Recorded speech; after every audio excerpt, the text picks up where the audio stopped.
Garçon Gigi, The Return of the Bushman.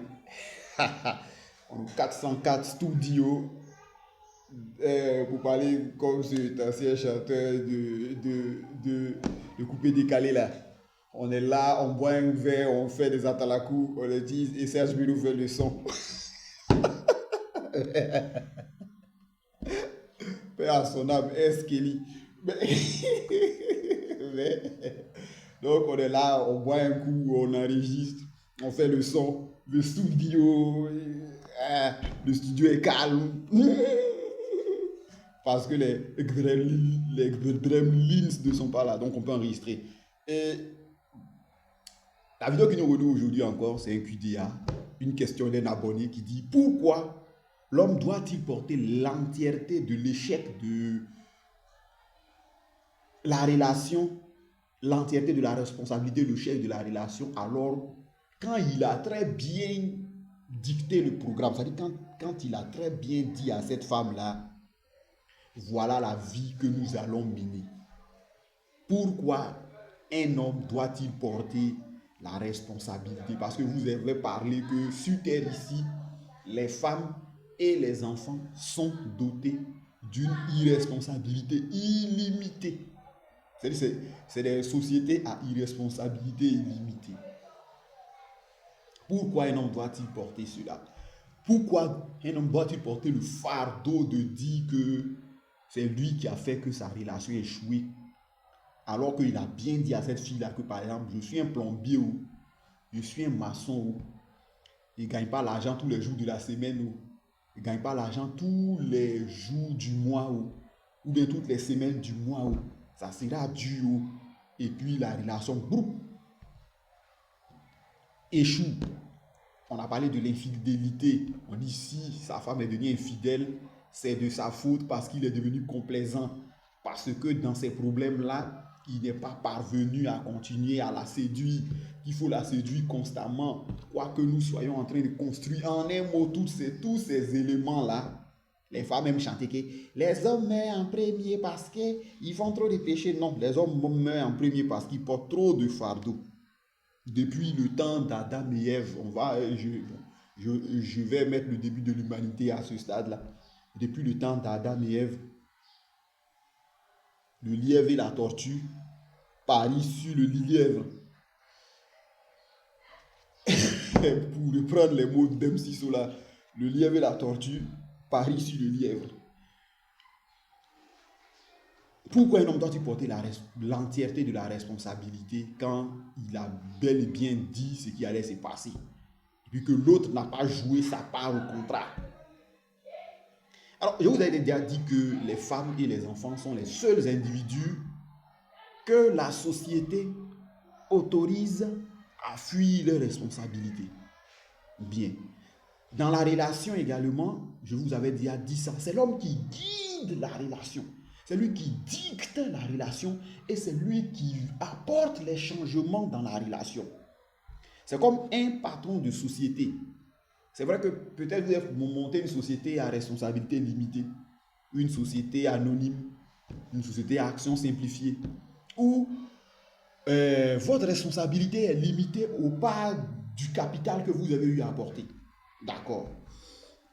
Supposons que vous soyez une société de construction et que vous ayez employé des ouvriers et que ces ouvriers-là, sur le chantier par exemple, font tomber des briques dans une maison et ces briques-là vont blesser les gens. Bien évidemment, vous avez dit que vous avez une assurance en responsabilité civile, ok, qui va venir rembourser. Vous-même, vous avez pris une assurance à responsabilité civile pour vous protéger des dommages que vos gars auront ou bien auraient à causer à des gens.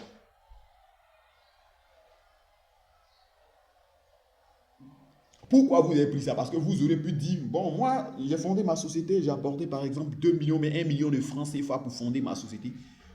Ou bien j'ai investi 5 millions de francs CFA, donc 1 million en capital. C'est à hauteur de ça que je suis responsable, c'est tout. Bien évidemment, c'est à hauteur de ça que vous êtes responsable. Mais, vous prenez encore des mesures supplémentaires pour eux-mêmes les couvrir, c'est-à-dire pour eux-mêmes leur propre sécurité. Vous parlez comme un monsieur. Pour eux-mêmes leur propre sécurité, vous prenez une assurance à responsabilité civile. Pourquoi? C'est la même chose dans la relation. Vous avez eu la peine de dicter le programme. Je suis un jeune maçon, je ne gagne pas l'argent à toutes les semaines du mois, ni à tous les jours de la semaine. Par contre, voilà ce que je fais, voilà ce que je suis. Eh bien, certains vont dire, mais c'est contrôlant, parce qu'il contrôle, il va me contrôler, il agace. Non, chaque fois, je dois te rappeler ça, et je dois te dire les conséquences auxquelles tu t'exposes. Et si ça ne va pas, ces conséquences-là, on les applique. Vous voyez, dans la société traditionnelle africaine, que j'aime bien, mais ça existe aussi dans la société traditionnelle européenne qu'on appelle les fondamentalistes.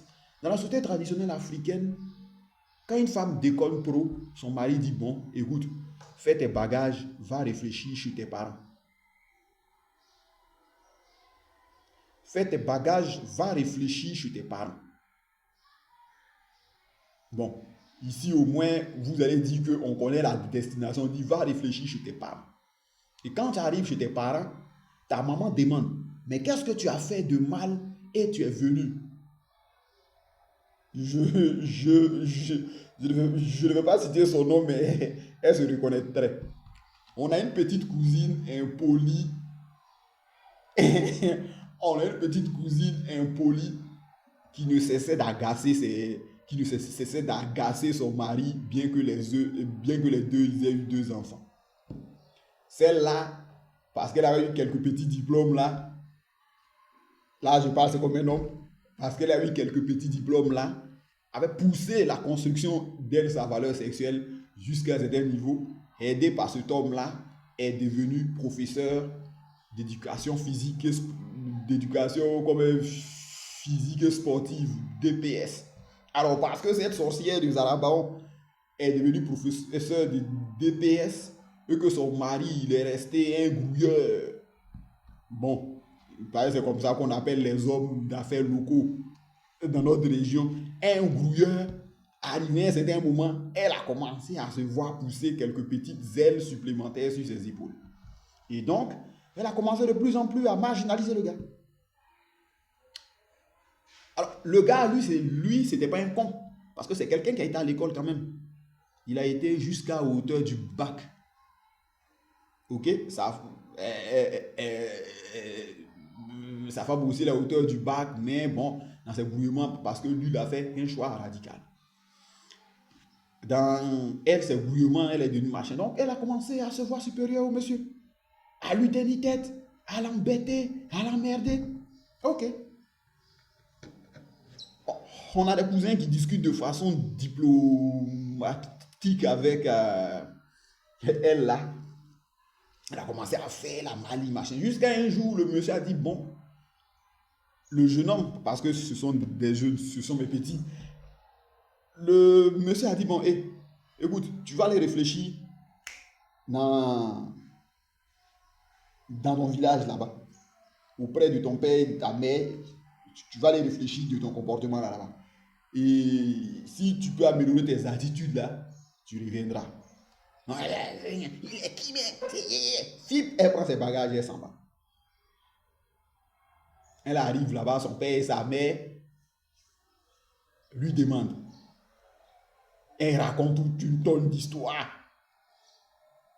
D'abord même, elle dit, il ne s'est rien passé. Elle ment à ses parents qu'elle est venue en vacances. Bon, le monsieur, au bout d'un certain temps, il a commencé à avoir peur parce qu'elle est partie. Il n'y a ni son ni image. Donc, il quitte là-bas, il file voir la sorcière des Arabaons. Et il trouve la sorcière des Arabaons là-bas. Ses parents disent, mais ton mari est venu te chercher. Elle dit, non, je ne vais pas. Donc, c'est là que les parents comprennent qu'il y a du feu. C'est qu'il y a de l'eau dans le gaz. Et donc, machin, dit, elle ne va pas. D'accord. Moi, je suis de passage dans la ville. L'audrey, c'est elle qui a pris mon numéro près de nos cousins, m'appelle. Ça va, mon grand frère, Il dit, ok, moi, je viens te voir. D'accord. Parce que elle et moi, depuis qu'elle est petite, qu'elle est dans les petites classes, on a un langage, je lui tiens un langage de vérité depuis ce qu'elle était petite. Ce même langage de vérité là, je le tiens même à ma fille. Je lui ai dit, mais qu'est-ce qui s'est passé? Ton mari et toi là, vous attendez quoi même pour faire? Et trois enfants disent, ah grand frère, toi-même tu n'as fait qu'un an. Et c'est dit, bon, et moi on m'a dit des choses que ça me surprend que tu fais, c'est que tu fais ça. Toi tu dis quoi? Que non, tu vois, c'est ça que je lui pose la question. Qui t'a permis d'aller passer ton test de machin là pour avoir ta, je sais pas si c'est ton autorisation ou bien ta licence à exercer comme professeur DPS là? Elle dit c'est lui. Je dis bon, qui t'a donné ces deux enfants là? Elle dit c'est lui. Je dis quand vous étiez dans votre petite ville là-bas, chez qui toi tu habitais? Elle dit c'est lui. Je dis mais il y a quoi? Ou bien tes petites ailes de moineau là, comme c'est sorti, donc c'est fini. C'est Kumbaya là, il faut arrêter. S'il y a un gars qui t'a menti là-bas, que lui, il va te permettre de faire siècle et machin là, il faut lui dire, est-ce qu'il va te permettre de devenir inspecteur de l'éducation? Sinon, prends tes deux pagnes là et tes machins là, tes morpions là, jusqu'au dimanche, vous vous ramassez, tu retournes là-bas et tu présentes tes excuses et tu boucles ton clapet là et tu t'assois là-bas tranquillement. Parce que des kumbaya comme ça, moi, je ne peux pas soutenir ça. Donc, on s'est compris. C'est comme ça que mademoiselle a ramassé ses affaires. Elle est partie. Son mari même, la dernière fois, c'est qu'elle m'avait dit, hé, mon vieux, merci. Hey.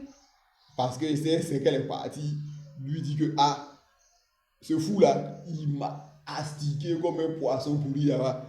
Donc, c'est pour ça que je suis venu. Et depuis lors, là, il n'y a pas de son, ni d'image de papa là-bas. Bon. Vous comprenez que je voulais dire par là que vous avez vu que c'est là parce qu'elle a cru qu'elle s'est élevée. Donc, dans le programme qui est le programme, alors qu'elle ne fait qu'accomplir peut-être le programme de son mari. Le programme de son mari, c'est d'avoir une femme qui travaille et qui puisse quand même lui permettre de prendre en charge quelques petites dépenses dans la maison. Les jours où il ne gagne pas de l'argent, tous les machins trucs. Mais vous avez vu que le gars, il a régulé. Il a régulé comment? Il a régulé en la ramenant pour aller réfléchir chez ses parents. Alors, nous, dans notre société moderne ici en ville, certains vont dire, mais si je prends le risque de la bouée et qu'elle est bouée, elle est tellement claire avec de grosses fesses, tout ça là, quand elle va aller, un gars va la voir et il va la prendre. Comme ça là, moi j'ai perdu. Alors, je vais vous répéter le mot de ce coach américain là. Il dit, et j'aime bien ça, parfois il répète ça à des gens ici. Je dis, un homme préfère une femme qui le fait bander comme un taureau qu'une femme qui lui donne l'impression qu'il a éjaculation précoce ou bien qu'il est impuissant sexuellement. Ça veut dire quoi? Ça veut dire que vous devez chercher des femmes qui s'adaptent à votre programme. Des femmes qui comprennent que si le programme ne réussit pas, je coule.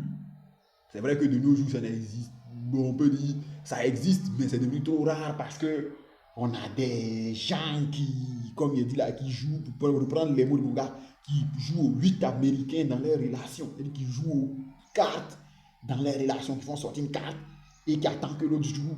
Si la valeur de cette carte déposée sur cette carte est petite, on fait sortir.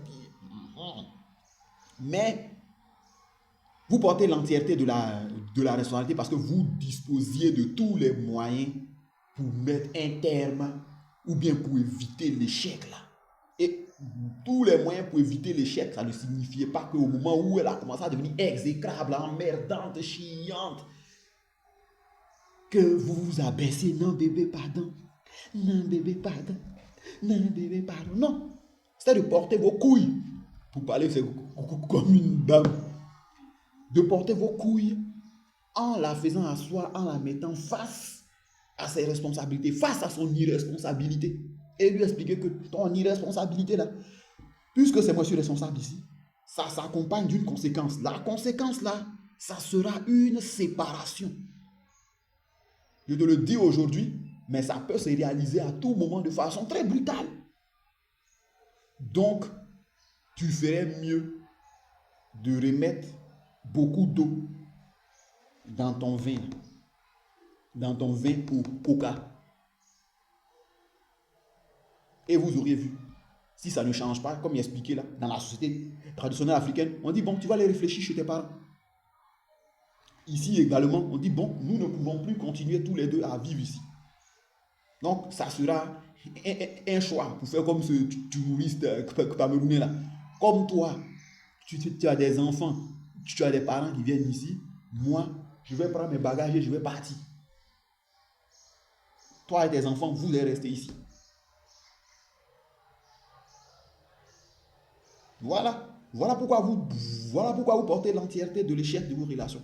Parce que vous avez la possibilité de mettre un terme à ces errements-là.